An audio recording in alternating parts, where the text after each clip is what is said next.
नमस्कार साथियों, SM study triple three में आपका स्वागत है। साथियों, आज की वीडियो में बात करेंगे डायरेक्शन के क्लास 2 संबंधी महत्वपूर्ण प्रश्नों के बारे में, जो एग्जाम के दृष्टिकोण से काफ़ी महत्वपूर्ण माने जाते हैं। चाहे वो एसएससी हो या एनटीपीसी रेलवे हो या एएलपी हो या स्टेट गवर्नमेंट की कोई भी एग्जाम हो। जी हाँ दोस्तों, अगर आप इस सभी एग्जाम की अगर आप तैयारी करते हैं तो डायरेक्शन चैप्टर जो होता है दिशा, वो काफ़ी इंपॉर्टेंट माने जाते हैं। 1 से 2 क्वेश्चन जरूर रहता है। जी हाँ दोस्तों, अगर क्वेश्चन की बात करेंगे 1 से 2 क्वेश्चन जरूर रहता है। इसलिए साथियों यह चैप्टर काफ़ी इंपॉर्टेंट है। साथ में बताना चाहूँगा इसके कुछ महत्वपूर्ण नियम और रूल्स के बारे में पिछले क्लास में मैंने बात कर चुके हैं, पिछले वीडियो में मैंने बात कर चुका हूँ। साथियों आज की वीडियो में जो बात करेंगे इससे आगे वाले जो कुछ ऐसी क्वेश्चन है जो एग्जाम के पैटर्न पे आधारित है। चलिए साथियों, तो चलते हैं प्रश्न की ओर। साथियों, तो प्रश्न की बात करेंगे तो इस प्रकार की है। क्या कहता है, जो एक व्यक्ति सुबह के समय सूर्य की दिशा में मुख करके चलना प्रारंभ करता है। साथ में बताना चाहूँगा कि जब आप डायरेक्शन चैप्टर बनाते हैं तो ये रूल्स थोड़ा सा आप अपना लेना चाहिए।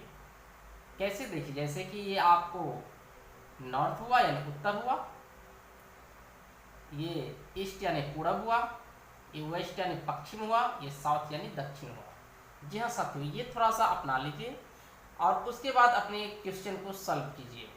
जैसे कि कहता है कि एक व्यक्ति सुबह के समय पूरब दिशा में मुख करके चलना प्रारंभ करता है। तो पूरब तो ये हुआ, मान लीजिए कि व्यक्ति यहाँ है तो सूर्य का दिशा का मतलब क्या हुआ? सूर्य का दिशा का मतलब सूर्य किधर उगता है? सुबह में पूरब दिशा में रहता नहीं, यहाँ पे रहेगा ना, तो पूरब की दिशा में चलता है। जहां आपको पूरब कहेगा तो आप दाईं ओर चलना प्रारंभ करिएगा। जैसे अपना दाईं ओर, पूरब कहाँ? पूरब गया। उसके बाद क्या कहता है, कुछ समय पश्चात वो अपनी बाईं ओर मुड़ा। आप देखिए, अगर आप इस माह घूमे हुए हैं तो आपका बायां हाथ इधर होगा और दायां हाथ इधर होगा। तो आपको क्या कहना है, बाईं जाना है तो बाईं यानी ऊपर जाइए। ठीक है, ऊपर आ गई, अब यहाँ पे आ गए आप। उसके बाद क्या कहता है, उसके बाद वह फिर बाईं मुड़ा। आप देखिए, अगर आप ये इस माह जा रहे हैं तो बाईं हाथ आपको इधर होगा, तो आपको इधर घूमना है। क्या कर रहा है? इधर घूमना है। तो आप इधर घूमेंगे, आप कहाँ पे आ गए? आप यहाँ पे आ गए। अब जब आप यहाँ पे आ गए तो कहता है कि अब वह किस दिशा में चल रहा है। तो कहने का मतलब है कि इधर क्या है, देखिए इधर क्या है, वेस्ट है यानी पश्चिम, है ना। किस दिशा में है? वेस्ट दिशा में यानी पश्चिम दिशा में। तो पश्चिम आपका ऑप्शन नंबर किस में है? ऑप्शन नंबर ए में आपका पश्चिम दिशा में वो क्या कर रहा है? जा रहा है, चल रहा है। ठीक है, जो ऑप्शन नंबर ए है। चलिए साथियों, तो फिर चलते हैं अगले प्रश्न की ओर। दोस्तों दूसरा सवाल की बात करेंगे तो इस प्रकार के है। क्या कहता है, दक्षिण की ओर भाग रहा एक लड़का दाईं ओर मुड़ता है। दक्षिण की ओर, तो दक्षिण तो ये है, तो मान लीजिए कि यहाँ पे लड़का है, वो दक्षिण की ओर चला। ठीक है, यहाँ तक भाग गया। ठीक है, उसके बाद क्या कहता है, वह दाईं ओर घूमता है। अगर मान लीजिए इस माह घूमा है तो दाईं उसका ये होगा, तो देखिए वो दाईं ओर घूमा। ठीक है, अब यहाँ पे आ गया। उसके बाद क्या कहता है, फिर वह दाईं ओर और अंत में 2 बार बाईं ओर घूमा। तो दाईं ओर फिर घुमाइए पहले। चलिए, जब इस माह जा रहा है इसका दाईं ये होगा यानी ऊपर गया। ठीक है, उसके बाद क्या कहता है कि अंत में 2 बार बाईं मुड़ा। तो देखिए, अगर मान लीजिए व्यक्ति इस ओर जा रहा है तो बायां तो ये है, तो इधर घूमेगा। ठीक है, अब उसका बायां किधर है? ये हुआ। 2 बार घूमा है तो 1 बार बायां हुआ, फिर 2 बार बायां हुआ ना। तो सवाल में पूछता है कि वह व्यक्ति किस दिशा में भाग रहा है। तो वह व्यक्ति किस दिशा में, अभी तो इस दिशा में भाग रहा है, तो नीचा वाला तीर किधर गया है? देखिए साउथ की तरफ। तो किस दिशा में चल रहा है? साउथ यानी दक्षिण के दिशा में वह चल रहा है। किस दिशा में चल रहा है? लास्ट में दक्षिण दिशा में, जो आपको ऑप्शन नंबर सी में होगा। ओके साथियों, चलिए तो फिर हम चलते हैं अगले प्रश्न की ओर। दोस्तों तीसरी प्रश्नों की बात करेंगे तो इस प्रकार के है, जो काफी महत्वपूर्ण है, इस सैंपल पे आधारित है। जी हाँ, जैसे क्या कहता है, अगर दक्षिण पूर्व उत्तर और उत्तर पूर्व पश्चिम बन जाता है तो पश्चिम बनेगा। यानी कहने का मतलब है दक्षिण पूर्व को उत्तर कह दिया और उत्तर पूर्व को पश्चिम बना दिया, तो कहता है पश्चिम क्या बनेगा। ऑप्शन की बात करेंगे तो इस प्रकार क्या है, उत्तर पूर्व, दक्षिण, उत्तर पश्चिम, दक्षिण पूर्व, दक्षिण पश्चिम। साथियों इस प्रकार की प्रश्नों को कैसे सॉल्यूशन किया जाता है, सो देखिए, जैसे कि मान लीजिए ये आपको उत्तर हुआ, ये दक्षिण हुआ, और ये आपको क्या पश्चिम हुआ, ये पूर्व हुआ ना। और इस दोनों के बीच में जो बनता है, इस दोनों के बीच में जो दिशा बनता है वो NE यानी कि उत्तर पूर्व कहिए। और इस बीच में जो बनता है, इस दोनों के बीच में दक्षिण और पूर्व के बीच में जो दिशा बनता है उसे दक्षिण पूर्व कहते हैं। और पश्चिम और दक्षिण के बीच में जो बनता है उसे दक्षिण पश्चिम बनता कहते हैं। और उसके बाद उत्तर और पश्चिम के बीच में उत्तर पश्चिम कहते हैं। लेकिन सवाल में आपको क्या कहता है, जो दक्षिण पूर्व जो है यानी कि ये जो है वो आपको उत्तर बन गया, यानी कि नॉर्थ बन गया। ये आप इसको नॉर्थ हम बनाते हैं, ठीक है, ये इसको नॉर्थ बना दिए। कहता है कि ये नॉर्थ बन गया और उत्तर पूर्व पश्चिम बन गया। अब आप जब ये समझिए ये नॉर्थ है, ये जब ये नॉर्थ है तो ये क्या होगा, साउथ होगा, क्योंकि जस्ट का अपोजिट को कौन होता है, साउथ होता है, यानी दक्षिण। उत्तर का सामना कौन होता है, दक्षिण होता है ना। जखने ये दक्षिण हो गया तो ये जो बन गया, ये क्या होगा, ये पश्चिम हो जाएगा ना। जबकि वो कह भी रहा है कि उत्तर पूर्व पश्चिम बन गया, तो सही बात है, पश्चिम बन गया, वेस्ट। उसके बाद उसका अपोजिट कौन होता है, ईस्ट होता है, ये पूर्व बन गया। कोई दिक्कत, सोचिए, नॉर्थ इसको बना दिया, इसको क्या बना दिया, पश्चिम बना दिया। पश्चिम बना दिया तो कहता है कि पश्चिम क्या बनेगा। अरे भैया इसको क्या बनेगा, वो कहता है ये क्या बनेगा, पश्चिम यही है ना, ये क्या बनेगा।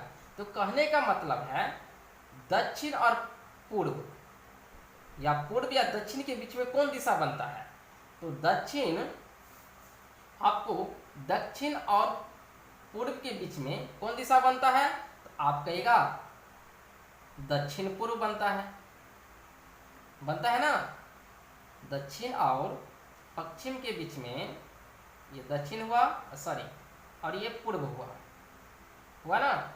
ये वाले और ये वाले के बीच में कौन बनेगा, तो इस वाले बीच में तो आप कहेगा SE बनेगा, यानी दक्षिण पूर्व बनेगा।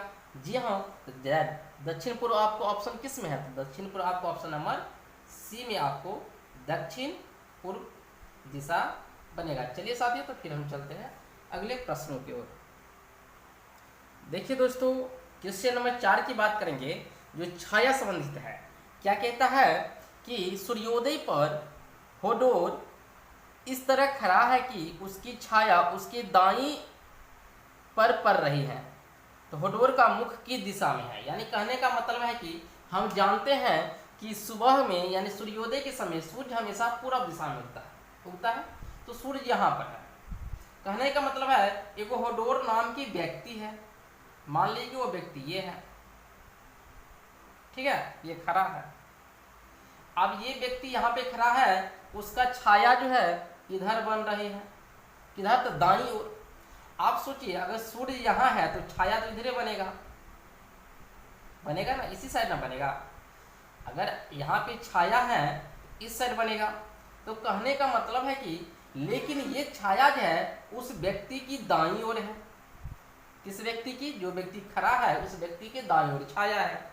अगर मान लीजिए ये व्यक्ति है, अगर इसका दायां, हमेशा ये तीर ऊपर है, तो ये समझे कि ये राइट हुआ और ये लेफ्ट हुआ, ठीक है, ये दायां हुआ, ये बायां हुआ, ठीक है। अगर हम ऐसे खड़ा करेंगे तो दायां तो ये हो जाएगा कि नहीं हो जाएगा। अगर हम, लेकिन छाया जो है तो इस साइड है, तो हम क्या करेंगे, इस व्यक्ति को ऐसे खड़ा कर देते हैं। जखने इस साइड खड़ा कर देंगे तो राइट ये हो जाएगा और लेफ्ट ये हो जाएगी ना। और कहता है कि छाया जो है किस दिशा में बन रही है, दाईं साइड बन रहा है, इसका दाईं। तो अगर व्यक्ति इस समय खड़ा है तो नहीं, ये दायां हाथ हुआ, ये दायां हुआ, ये बायां हुआ। तो दायां साइड जब बनेगा, इसका मतलब है व्यक्ति किस साइड में खड़ा होना चाहिए, किस ओर घूम करके। तो व्यक्ति का मुख जो होगा दक्षिण दिशा में, यानी कि दक्षिण देखिए है ना साउथ, यानी कि दक्षिण दिशा में वो खड़ा रहेगा। तो क्या कहेंगे हम, वो किस साइड बनेगा, उसका मुख जो होगा सो उसका मुख दक्षिण दिशा में रहेगा। फिर साथियों दक्षिण दिशा में रहेगा, तो दक्षिण ऑप्शन नंबर किस में है, आप कहेगा ऑप्शन नंबर डी में है। चलिए तो फिर हम चलते हैं अगले प्रश्न की ओर।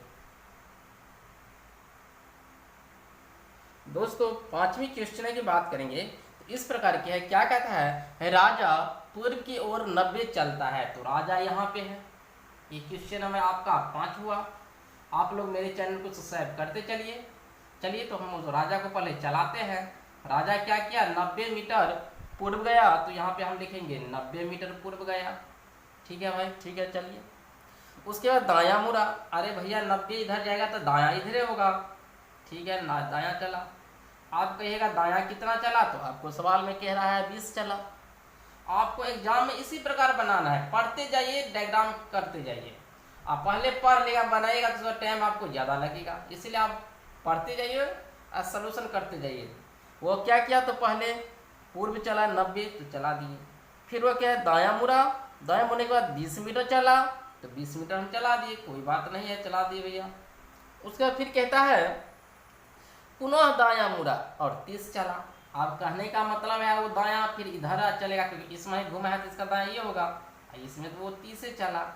अच्छा 30 से चला, ठीक है, कोई बात नहीं, चलिए ना। 30 चला, उत्तर की ओर तरफ मुड़कर 100 चला। अच्छा, कहने का मतलब है यहाँ पे तो आ गया वो, उसके बाद उत्तर चला। उत्तर देखो आपको ऊपर है, ये वाले चिन्ह याद रखिए, ये डायग्राम आपको याद रखिए। उत्तर कहेगा तो सीधा ऊपर जाना है, तो उत्तर चलिए और 100 चलिए। अरे भैया ऊपर चलेंगे 100 जाएंगे तो यहाँ पे चले आएंगे, क्योंकि यहाँ तक 20 है, इसको हम 80 मान लेते हैं, तब ना ये 80 और 20 कितना हुआ, आप तो कहिएगा ना 100 होगा जी। उसके बाद कहता है कि वह अपनी प्रारंभिक जगह से वह अपनी आरंभ की जगह से वह कितनी दूरी पर है। यानी कहने का मतलब है वह यहाँ से यहाँ कितनी दूरी पर है। तो आपको इस पर क्या करना है, तो आपको करना क्या है, तो यहाँ सबसे पहले यहाँ और यहाँ का बीच का दूरी निकालिए। कहने का मतलब यहाँ से यहाँ 90 है और यहाँ से यहाँ 30 है, जो जितना ये 30 है यहाँ भी 30 से होगा। तो कहने का मतलब जब ये 30 होगा तो यहाँ से यहाँ कितना होगा, आप कहेगा 60 होगा। जी हाँ 60 होगा। तो आप तो पाइथागोरस प्रमेय पढ़े होंगे 10वीं में, वैसे ये तो 8वीं से चालू है, 6ठे से चालू है, लेकिन पाइथागोरस प्रमेय आप पढ़े होंगे किसमें, 10वीं में। तो जब यह पाइथागोरस प्रमेय पढ़े रहे होंगे तो कर्ण जानते हैं ना, कर्ण, ये लंब हुआ, ये आधार हुआ, ये कर्ण हुआ, उसी माध्यम से इसका फार्मूला निकालिए। मान लीजिए हम x मान लेते इसका दूरी, तो x पे बैठाइए, x बराबर रूट अंडर में 80 का स्क्वायर जोड़िए और जोड़ में 60 का स्क्वायर जोड़िए, कितना हो जाएगा दोस्तों। जब आप इसको जोड़िएगा तो आपको कितना हो जाएगा, 6400 और 3600 आपका हो जाएगा 10,000। कितना हो जाएगा, 10,000 हो जाएगा। अब 10,000 तो 10,000 का वर्गमूल कितना होता है, 100 होता है। तो 100 मीटर जो है यहाँ से बीच का दूरी हो है, जो आपको ऑप्शन नंबर किस में है, तो आपको ऑप्शन नंबर सी में हम देख रहे हैं, जो आपको 100 है। चलिए तो हम फिर मिलेंगे आपको अगले वीडियो में, तब तक आप लोग मेरे चैनल को सब्सक्राइब कीजिए। आपको काफ़ी बेनिफिट होगा इस प्रकार की क्वेश्चन से। प्रत्येक एग्जाम में ये क्वेश्चन जरूर आता है, किसी से पूछ लीजिएगा, नहीं तो आप एक बार एग्जाम देके देखिए, जरूर आएगा। मेरे चैनल को सब्सक्राइब करिए, सपोर्ट करिए। फिर मिलेंगे हम आपको अगले वीडियो में, तब तक के लिए जय हिंद, थैंक यू, बाय।